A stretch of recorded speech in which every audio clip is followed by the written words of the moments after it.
What's up, everyone? Thank you for hopping back on another episode of the Ghost Pod. I'm Anthony Pilari, here with Mike Valerio, and our guest of honor, Joe Mreczko. KCD, Joe. Good afternoon, guys. How's everything? Thanks for having me. Of course, thanks for hopping on. So some may know him as Joe Mreczko, others may know him as the Hawk, right? Right. So, Joe, just want to have you touch on your journey from growing up in Staten Island to becoming the Hawk there at St. Joe's, and then kind of your journey to where you're at now. Yeah, born and raised in Staten Island, New York. Went to St. Joseph by the Sea High School. Decided to give up my baseball career after that and went to the St. Joseph's University in Philadelphia, Pennsylvania, where I learned quickly, after being Scooter the Holy Cow as my summer job for the Staten Island Yankees, I learned that the mascot at St. Joe's gets a full ride and is a manager of the basketball team, a very illustrious position and long-standing historic program in basketball, college basketball. So I got on that, was fortunate enough to pass the interview process. I was a manager for both the men's and women's teams in my time there. I was a Hawk for both the men's and women's team. I traveled the country with the teams. It was really an incredible experience. And then from there, I went back, started working in corporate America, selling wine and liquor for a great company called Gallo. I worked for them for about 12 years.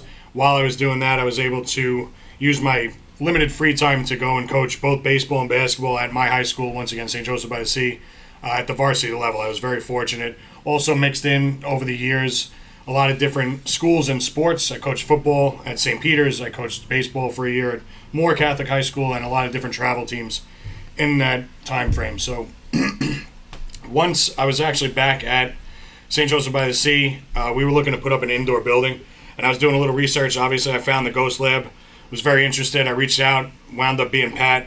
He invited me down, and as soon as I met Pat, we hit it off. And obviously, I was impressed by the Ghost Lab. I was just trying to find out what all these plyo walls are about, like different ideas about how to build a building and how to run it and things like that.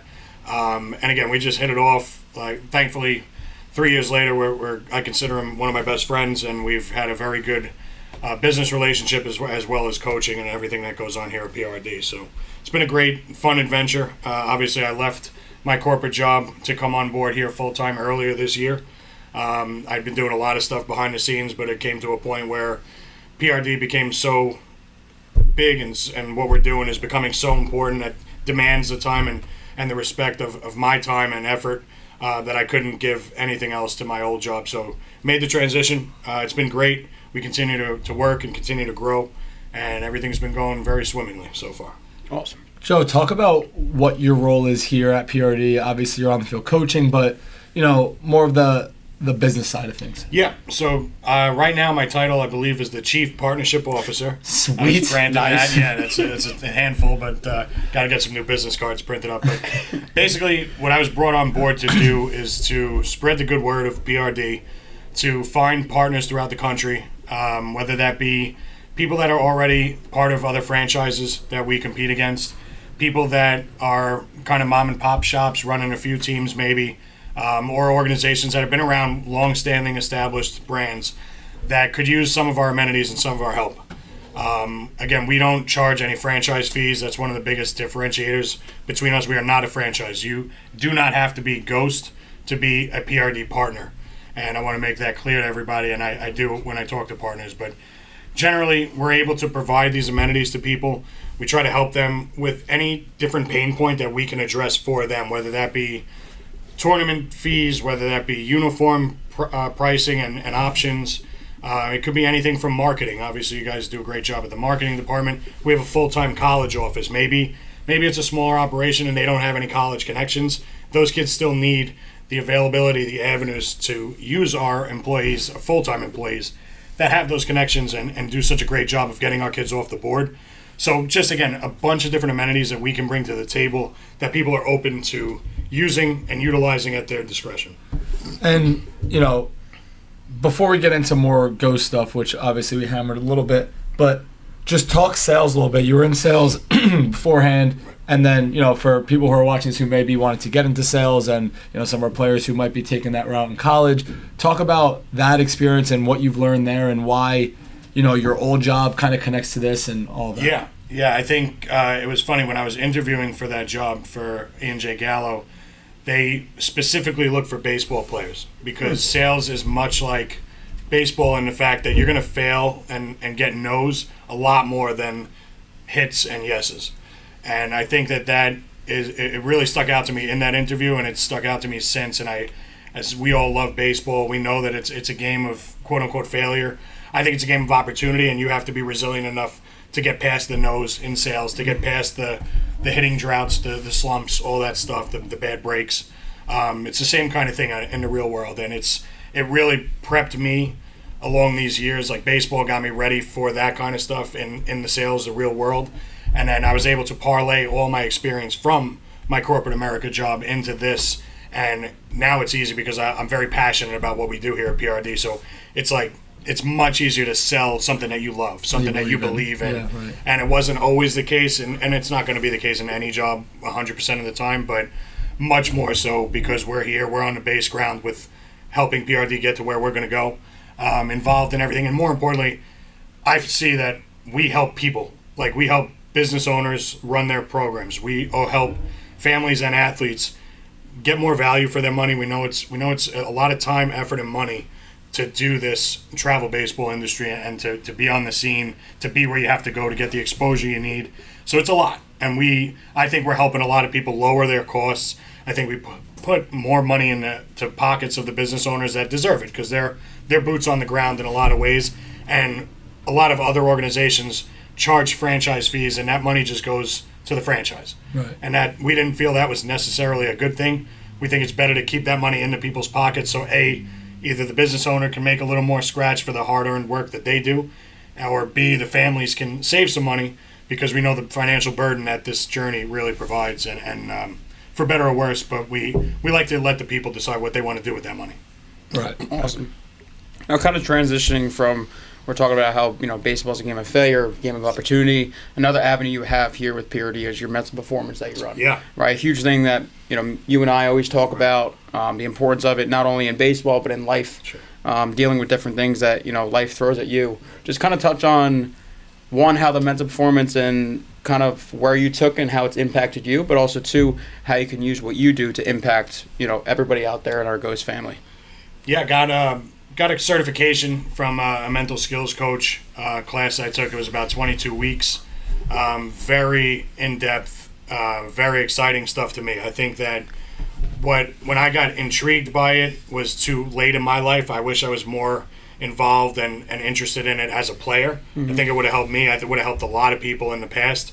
I think that as this kind of topic and this industry has grown and more people are accepting of it, more people are willing to embrace the fact that the mental skills, I call it mindset development, but it's not taboo anymore to speak about. A lot more professional athletes are coming out about it. There's more books, there's more articles, there's more stories than ever before about the importance of your mental health first and foremost, on and off the field or the court. But secondly, the advantages that you can create for yourself as an athlete. Or a business person, or in the classroom, or anywhere in life, if you can master some mindset development skills, as I like to call them. So, I think it's been a fun journey for me. I've had anything from 8 years old to college athletes, minor league professional athletes, things like that. Everyone in between, every kind of topic in between, any kind of situation that you could think of. So there's stress, there's family stress, there's stress you put on yourself, there's outside sources, there's all different kinds of topics that we address, get to the bottom of it. We lay out a roadmap to success, and it might be several topics. And my job, I consider, and we're going to get into a lot more mindset stuff in 2026 with our new team. But our goal is we're not psychologists, we're not psychiatrists, we're not trying to keep you on a couch for 20 years. Yeah. That's not our goal. We're trying to, hey, here's what we do. Let's see where you are. Let's put together a plan to work together. Let's go through that plan and then get you out on your own. We want to arm you with the ammunition to take those battles on yourself out in the real world. And again, we're always going to be here to come back for if there's different circumstances, situations. Obviously, an 8-year-old is in a different point of life at 15 than he is at 18. Yeah. Again, struggles may repeat, but situations may change, and you might have different struggles that you need to address. So we're able to contact all of those points and really have something for you to be able to go to battle with against all those kind of negative things. That's great. So a question I have is, we talked about it with culture, and even in our meeting there, we're talking about believing what you preach and if you're preaching something to somebody, you're doing those actions yourself. And I mean, when it goes back to sales, like, you have to have a strong personality. Like, you have a strong personality, you have a good personality. You talk to anybody. You could build relationships. Does this mental performance stuff and the stuff that you've started, like that you've been preaching and stuff, when you took that into your own life, how has that helped you, successfully in sales, in building PRD and stuff like that? Yeah, I think the mental skills has helped me immensely, personally and professionally. I think that learning some of the stuff, again, a little too late in life. If I had learned it a couple years before, maybe I would have been a better salesman earlier on. Maybe I would have been a better friend, a better athlete when I was still playing, a better coach. I've been coaching since I was 22. I learned this stuff when I was about 27, 28 years old. So I think I had a missing gap in those years that I didn't learn that stuff ahead of time. And I also feel that I could have helped more kids along their path. As far as the sales stuff goes, to correlate it with that, yeah, it definitely, it's like anything else. Again, going back to baseball, it's a game of failure. How do you cope with that? What's your response? How do you assess different things? And how do you change path going forward to get different results? And how you think about that and feel about that, how your perspective changes. But again, it's a lot of that stuff is about choice, and it's about deciding what side of the bed you're going to wake up on and not letting life happen to you necessarily. Life happens to all of us. For better or worse, there's a lot worse things in the game of baseball that happen as you get older and into life, but it's still always starts with you, no matter what outside factors happen. It's how am I going to react? Whatever happens is what it is. Your reaction is what you control. We always talk about control the controllables. You can always control how you respond. And a lot of the tools that I've learned that I give along to my athletes and clients really, like I said, arms them with the ability to take that step back, have a little more perspective, not be so emotional in the moment, not be so knee-jerk reaction in the moment, but to really understand the process of how to best accept something, embrace something, and act upon it accordingly.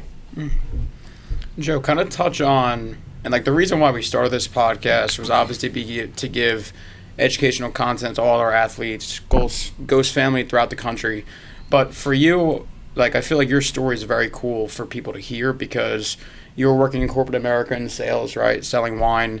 Now you're doing something that I would say is kind of correlated to like your upbringing in terms of baseball and like you loving it. But life's about taking risks. You took a risk from leaving the wine business to come here to PRD, which you believed in the vision. We all believe in the vision, but having a family, having a kid, like taking that risk is a lot, right? Financially, mentally.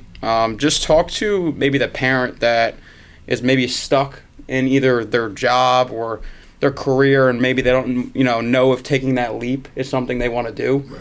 But life's about taking risks, and you can always find yourself in a better situation if you take that risk. So kind of touch on, speak to that parent that maybe is in that bind of doesn't know if they want to actually take it, but you took it. So or even the kid too, right? Like, kids are in that position where, and I'm not even saying, Ghost, but like, let's say there's a kid who is on his town travel team, right? And he wants to go maybe take his game to the next level, but he's afraid to leave his friends, and Sure. Or even the kid who's getting ready to go to college, or one of those things. So too. Of course.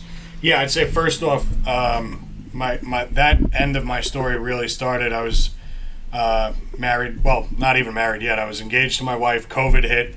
She made the decision to leave the New York Board of Education. Mm-hmm. That was the biggest act of courage that I had witnessed to that point, as far as taking a leap of faith in a career. And that gave me the motivation. I was actually lined up to go to the FDNY. My lifelong dream was to be a fireman. I decided that wasn't going to be for me either. My wife left the city. I wasn't going to join a city job. We then decided, after lifelong born and raised in Staten Island, to be okay with moving. We decided on New Jersey. She's Italian. She wanted to stay at least driving distance to her family, which I understand. So we got out to Tinton Falls. And from there, again, within 3 years or whatever it was, we left her career. I decided to start looking for other careers. We moved houses, we moved homes, and we had a baby and got married. Well, not in that order, but we got married, then had a baby. And within all that time frame, it was on my mind for years. Like, am I stuck in this job? Is it a dead end job? Do I have anywhere else to go? To any upward mobility in this company? Do I have to change companies, stay in the same industry? But when I met Pat and PRD came about, and I learned more about the vision for what it was going to be and how I could play an intricate role in getting us to where we're going, I was just taken aback by it, and it was one of those things. When you get a good idea on your mind, you can't sleep. Like, it's on your mind 24/7. I'm waking up in the middle of the night writing down ideas, talking to Pat, and got to the point where I was just like, you know what, I have to do this. This, as I said before, this deserves all of my effort, my time, my energy, and I can't be splitting my interests. I can't be. It's not right, not only to my former job, but it's not right to anything else. Because if you're not all in on something, you're all out, in my opinion. So, as far as to relate back to what Anthony said. For parents that may be stuck, I couldn't. All I'd say is that it was the best move of both my wife and my life to take that risk. A lot of people, as Mike said, they only succeed once they take that risk. You have to. I know how comforting it is. I know how easy it is to get in the mundane thing, and you wake up one day, 15 years later, you're still in the same position you were 15 years ago. Life goes that quickly.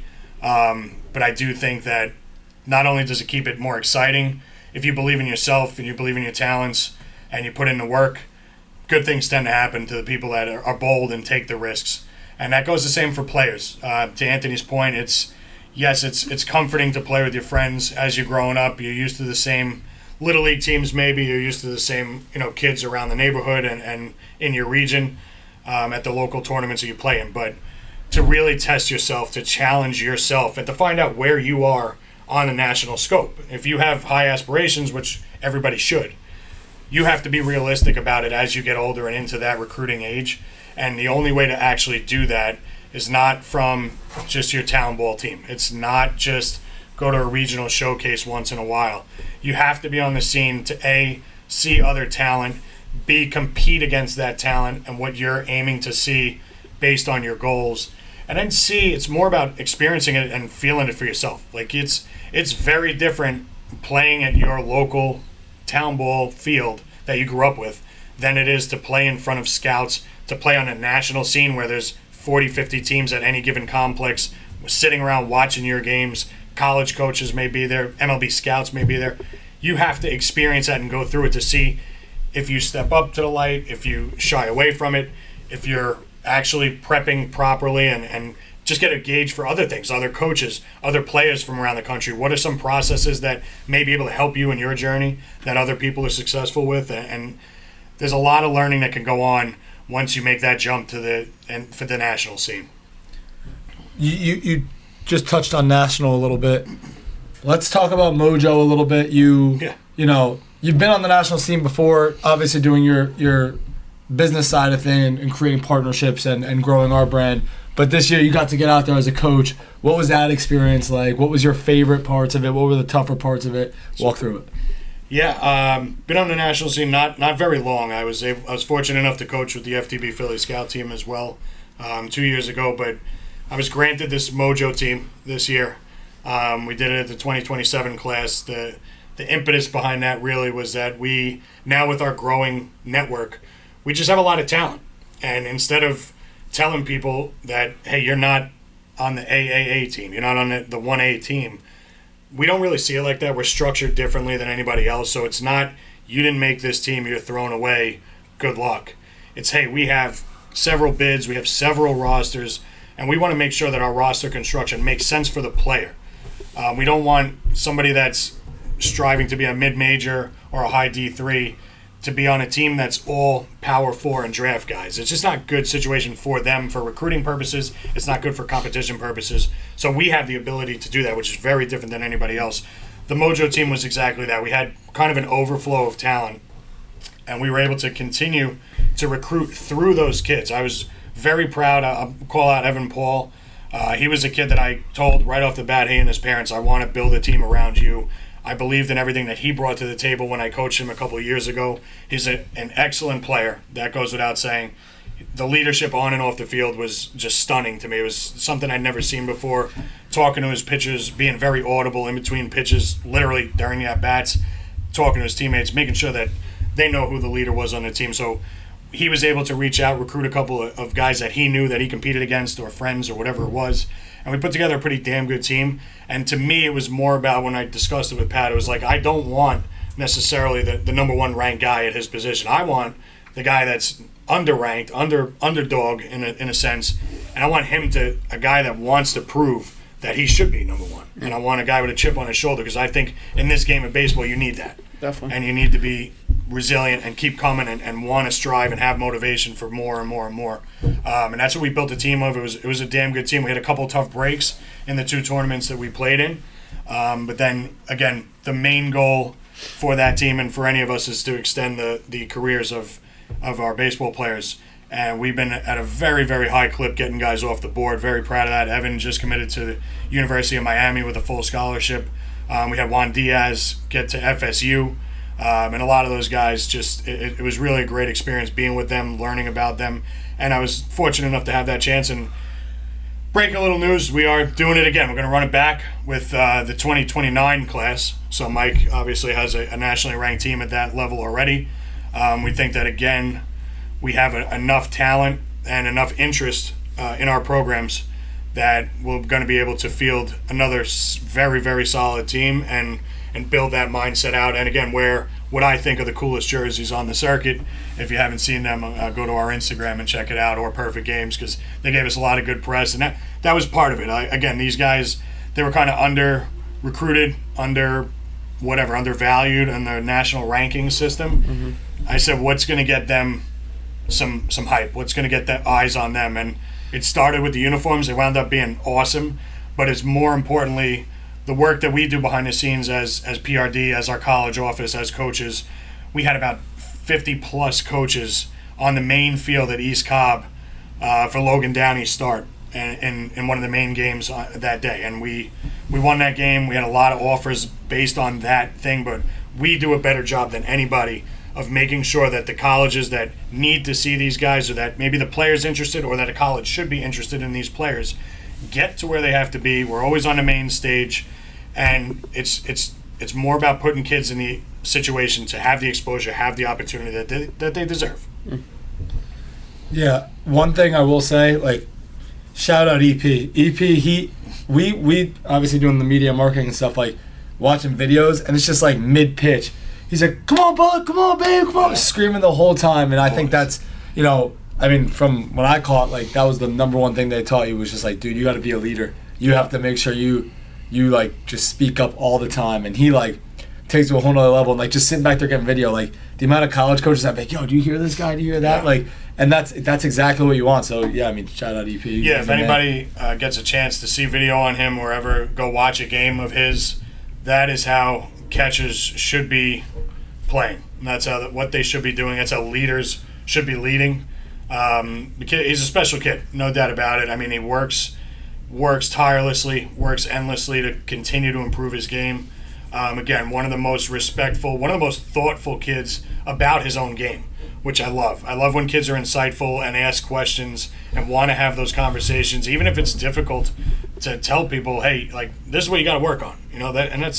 That's a kid that wants the constructive criticism, that wants to get better, and the proof is in the pudding. That's why Miami got a good one, a really good one. It wasn't the only offer he had out there, but he's staying close to home as a Florida kid. Miami kid, right outside Miami, so really close to home. And again, I can't wait to watch his journey. I think huge things ahead based on knowing him, knowing his drive, knowing his motor, and Miami's just the perfect spot for him, so I'm real happy for him. That's great. So Joe, one thing that we want to touch on before we finish up here is, and we've kind of already hit on it with you talking about this relationship you build with Evan and Juan and some of these guys on the squad, but just talk about, as your role of creating partnerships, talk about what really creates a true relationship and a true partnership, and what's different with what we do, whether it is with coach to player, player to player, or partner to partner. Why is it different than other organizations? Yeah, I could spend all day on this one. Yeah. It's really easy for me to speak on these topics because I'm so proud of our staff. I'm proud of our partner network and how we interact and how we are different from everybody on the scene. You guys are a part of that as coaches. First off, I'll talk about partners. my job is to go out and we're creating a network of partners throughout the country that I feel are the best baseball people. First off, my checklist is you got to be a great person. I only want to deal with great people because there's a lot of shady people out there. There's a lot of people in it for the wrong reasons. So I want a great person, hopefully high baseball IQ and acumen, that they know what they're doing when they're running their own business. If they need help, we're here for that. And the third thing is doing it for the right reasons. The mission's got to be in line and aligned with what we do, and that's to extend the careers of athletes. And that may be JV baseball, that may be varsity baseball, it may be any of the levels of college, whatever it is. We want to make sure that even down to the 8, 9, 10-year-olds, that's anything that we can help with. If people they check those 3 boxes, you sound like a good partner to me, we're going to help give you our amenities and help you along the way, build your business.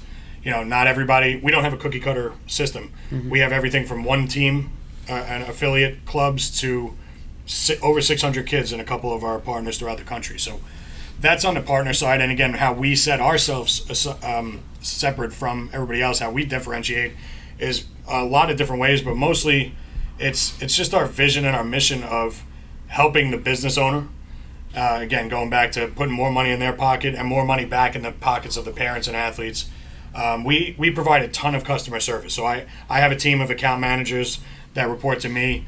They do a great job of weekly calls, like to their partners. Hey, how are things going? Do you have any questions? Do you have any kids that need to go to national events? Are you going to Cooperstown? Do you need help with that?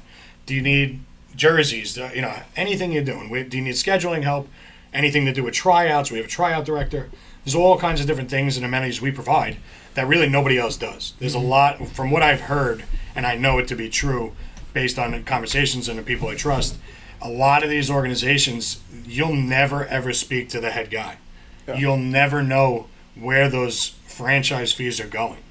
You very well speak to me and Pat once a month, if not, certainly on the introductory calls, and when we sign as partners, you'll know Pat. You'll know Pat's face, you'll know my face from Zooms, calls, texts. I'll know about, your daughter's Sweet 16, you'll know about anything to do in my life with my 16-month-old daughter. We have very good relationships on that end, and it's more than just baseball. It's more than just dollars and cents, and that's really what separates PRD. And then again, going back to the coaching and the player aspect, I think that kids really buy into our family culture. I think it's something that we've built from the ground up here. Obviously, we started as a regional program here in New Jersey, and we got to the national scene, and just kind of by design, I'd say when we take in a new partner into the family, they have to fit that culture. Mm-hmm. And we've done a really, really good job of not only welcoming people, but explaining to them, showing them the ropes if they need, but bringing out, allowing them to be themselves, use their talents, use their personalities, all the while making sure that they're in line with everything we believe in, that our philosophies align, and that they fit in the culture. So I think kids really see that and they buy into it. It's very, very easy for a kid to show up to a tournament when he signs up with a team and a coach writes out a lineup, rolls out some balls, and calls it a day. Yep. We go out of our ways to have that relationship with the players well in advance. I've done Zoom calls before with my teams. I'm talking to parents all the time about recruiting and different things, even before maybe we meet the kid. Yeah. That's how it is on the national scene sometimes. But even then, it's more let's get together the night before. Let's get together hours in advance of our game. Just sit down, talk, whatever it may be. And it's a constant follow-up to it. I think our customer service aspect of everyone in our office and in our culture, in our network really does a great job of the follow-up, the follow-through. When you make a promise, you do it. If you tell somebody you're going to call a college coach for them, you stick your neck out, you're going to do it, and we do. We follow through better than anybody. And I really think it resonates with kids throughout the country. Even kids that don't play for us, they know about us. And Definitely. It's whether it's from hearing it from other kids that do play for us or just the industry as rumors and word goes. It all bodes well. There's not really any negativity that I've heard out there, and if we do, we address it because we want to always be better. Mm-hmm. And I can't say that for everybody that we come into contact with, but I know that pound for pound, PRD is working to help the industry in this changing landscape of college baseball and of travel baseball and connect the best people in the country and make sure that we are providing the best experience at the best value with the most exposure and opportunity for kids and organizations all over the country. And we're going to continue to grow, and it's a really great network we've already built. We have over 80 partners right now as of November 12th. 13th, sorry. So it's only going to continue to go up from here. So if anybody's interested, please reach out. That's it. Joe the Hawk Mreczko, appreciate your time. Absolutely. Ghost family, thanks for coming.